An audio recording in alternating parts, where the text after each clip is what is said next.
Sometimes you got to take a break from just about everything, disappear, come back, and shock the world. I'm talking to that athlete. I'm talking to that administrator. I'm talking to that nurse, that doctor. I'm talking to that student. I'm talking to that communicator. I'm talking to that pioneer, that inventor. I'm talking to that entrepreneur. I'm talking to that preacher.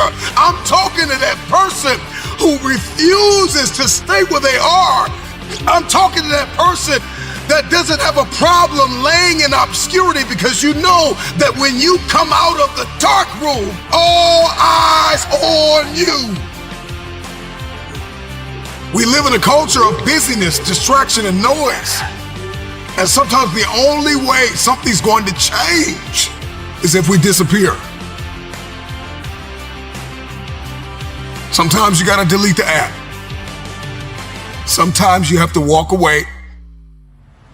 Sometimes you have to fall back into the dark room and focus on you. Everybody wants destiny. Everybody wants manifestation. Everybody wants fulfillment. Everybody wants the next level in the relationship and a higher quality of living. But nobody wants to eliminate distractions. Nobody wants to disappear for 3 months, 4 months, 6 months, and get into a place where you can focus on just you. What if you could just shut out every distraction? What if you could just shut out the world for just a season and focus on you? A man is rewarded in public for what he does in private. Can you unplug for just a moment and focus on you? Focus on what matters.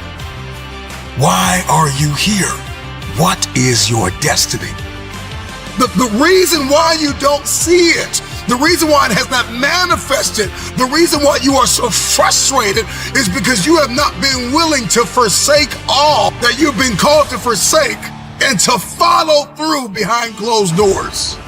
Sure, you can talk about it. Sure, you can plan it. Sure, you can write it down. Sure, you can go to the conference and hear about it. You can read about it. But at some juncture, you have to disappear and put the work in and come back and shock everybody that doubted you. I'm talking to that man, that woman, that boy, that girl who feels the fire in their belly. It's time for you to shock the world. You may have to sleep in your car. You may have to go without food. You may have to bounce around from couch to couch. You may have to sacrifice like nobody in your family ever has. But can you do it behind the scenes when nobody's looking, when nobody's watching, when nobody understands the measure of passion that you carry? Can you keep going? Don't stop. You're right there. Go through the process in the dark room that prepares us and equips us for the stages of destiny.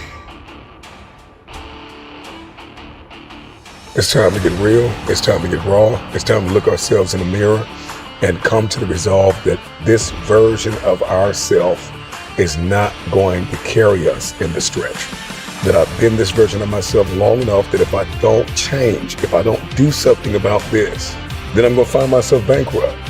Some of the most monumental and transformational portraits and pictures that we've ever seen were developed in the dark room. We celebrate athletes and we celebrate critical thinkers and innovators and actors, and we praise them and coin them our heroes, and we follow them by the millions. We love what they do in public, but you don't know the story behind the glory. You don't know the blood, the sweat. You didn't see the tears that they cried, the prayers that they prayed, the countless weeks where they went without sleep to get where they are. One of the greatest tragedies in life is to live and not know why you're living. I'm just wondering if there's anybody here that wants their future, that wants to fulfill their destiny, that wants to manifest, that wants to walk in discipline and determination. I'm just wondering, is there anybody here that's willing to disappear? 99% of people are not willing to do what it takes to make their dreams come true. The Marines have a saying, everybody wants to go to heaven, but nobody wants to die. The center of bringing any dream into fruition is self-discipline.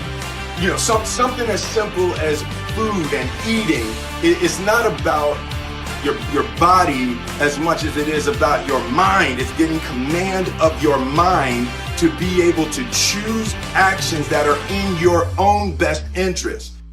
Every day, we are choosing that's not in our own best interest. So if the world is attacking you and the world wants to fight you and the world's trying to hold you down, so you're gonna kick yourself in the ball? So you're gonna stop yourself from getting what you dream. And I think the word discipline has kind of gotten a bad name. We think about it in terms of punishment. I'm not talking about discipline in that way. I'm talking about discipline in the sense that you forego immediate pleasure for the exchange of long-term self-respect. I believe that self-discipline is the definition of self-love. That when you say that you love yourself, that means that you have behavior towards yourself that is loving. Self-discipline is the center of all material success. You cannot win the war against the world if you can't win the war against your own mind.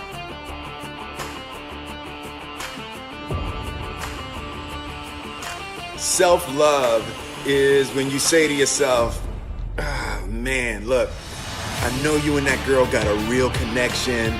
I know y'all vibe, but that's your girl's cousin. So I love you too much to let you do that. It's like you say to yourself, hey man, look, I know you want to eat that pizza and it'll be really good, you know, but I can't let you eat that, man, because if you eat that pizza, you're going to feel like you know, and I love you too much to let you eat that. Self-love is, hey, look, I know you got a test on Monday, you know, and I know you really want to go out with your friends. It's Saturday night, you want to go out, but if you fail that test, you're not going to feel good about yourself. You know, I love you too much to let you go out tonight. Self-discipline is self-love. If you want to be happy, you have to love yourself, which means you have to discipline your behavior.